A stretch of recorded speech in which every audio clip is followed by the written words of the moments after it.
Nous avions une relation sécuritaire. Elle était de deux natures en vérité. Il y a une partie, c'était notre engagement contre le terrorisme depuis 2013. On avait raison. Depuis plusieurs mois de rappeler aux militaires maliens et aux politiques maliens que l'urgence impérieuse de l'heure était la reconquête du territoire, afin précisément de sauver les frêles acquis de la démocratie dans ce grand pays. Je voudrais également ici saluer la décision rationnelle et courageuse du président français François Hollande, mais également pour l'intérêt de la démocratie, qui semble être au cœur de son action diplomatique désormais sur le continent africain. La prise du Mali par les fondamentalistes serait un très mauvais augure. Tombouctou, tout juste libéré des mains des djihadistes, accueille François Hollande en héros.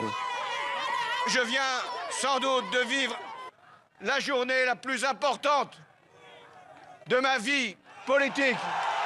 Un mois auparavant, le président français a lancé l'opération Serval pour chasser les groupes armés djihadistes du nord du Mali. Le combat n'est pas terminé. Et la France restera avec vous le temps qu'il faudra. Pour le moment, on ne parle pas de France-Afrique et puis voilà, parce que la question, c'est pas par là. Parce que là, actuellement, nous, on a besoin des aides.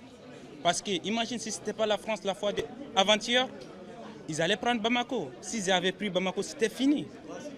C'était fini. Parce que la France est venue à temps pour bloquer. Et puis là, maintenant, franchement, on remercie la France. Les données ont carrément changé.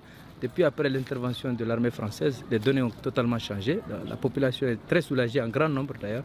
Voilà, la population est très soulagée. Et nous saluons beaucoup le courage de François Hollande, qui nous a appuyé vraiment beaucoup de réconfort dans cette situation. D'après avoir entendu le président français à la télévision, donc il m'a dit qu'il s'est exprimé clairement qu'ils ont fait ça, ils ont aidé le Mali sans aucun intérêt. Donc c'est cette partie-là même qui m'a beaucoup compris. L'ingratitude, je suis bien placé pour le savoir, c'est une maladie non transmissible à l'homme. Et je le dis pour tous les gouvernants africains qui n'ont pas eu le courage vis-à-vis de leurs opinions publiques de le porter, aucun d'entre eux ne serait aujourd'hui avec un pays souverain si l'armée française ne s'était pas déployée dans cette région.